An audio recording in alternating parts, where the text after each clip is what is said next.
नमस्कार दोस्तों। आज हम बात करेंगे गणेश विसर्जन के गहरे आध्यात्मिक और वेद पुराणों से जुड़े अर्थों के बारे में।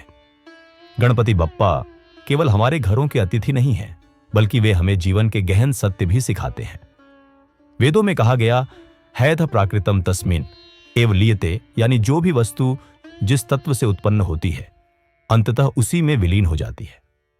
गणेश जी वास्तव में निराकार शक्ति हैं। वे विघ्नहर्ता और बुद्धिदाता के रूप में परमात्मा की अनंत ऊर्जा का प्रतीक है। हम उनकी मूर्ति बनाकर उन्हें साकार रूप देते हैं, पूजन अर्चन करते हैं और विसर्जन के माध्यम से उन्हें पंचतत्व, विशेषकर जल तत्व में लौटा देते हैं। यह हमें याद दिलाता है कि संसार की हर वस्तु नश्वर है, केवल परमात्मा ही शाश्वत है। गणेश पुराण में कहा गया है कि गणपति बप्पा स्वयं कालचक्र के प्रतीक हैं। उनका आगमन घर और समाज में नई ऊर्जा और उत्साह लेकर आता है। लेकिन जैसे समय कभी रुकता नहीं, वैसे ही उनकी मूर्ति भी स्थायी नहीं रहती। विसर्जन हमें सिखाता है कि जीवन परिवर्तनशील है, हमें हर क्षण को अपनाना है और आगे बढ़ना है। स्कंद पुराण और पद्म पुराण में मूर्ति पूजन की विशेष प्रक्रिया का वर्णन है।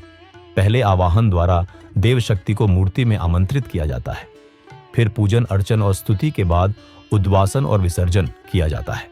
इसका अर्थ है पूजा संपन्न होने के बाद देवशक्ति का सम्मान करते हुए उन्हें उनके निज स्वरूप और लोक में विदा करना। यानी विसर्जन केवल परंपरा नहीं, बल्कि एक आदरपूर्ण विदाई है। गणेश विसर्जन का सीधा संबंध पंचतत्व से है।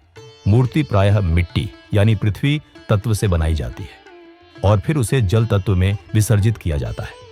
यह हमें सिखाता है कि प्रकृति के 5 तत्व पृथ्वी, जल, अग्नि, वायु और आकाश आपस में जुड़े हैं।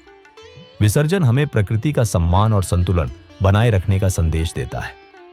गणेश जी का आगमन शुभारंभ, आनंद और नई उमंगों का प्रतीक है, लेकिन उनका विसर्जन हमें गहरी शिक्षा देता है। किसी भी वस्तु या संबंध से अत्यधिक आसक्ति नहीं करनी चाहिए। जीवन का नियम है कि हर शुरुआत का अंत होता है और हर अंत के बाद एक नई शुरुआत होती है। इस प्रकार विसर्जन हमें वैराग्य और आगे बढ़ने की प्रेरणा देता है।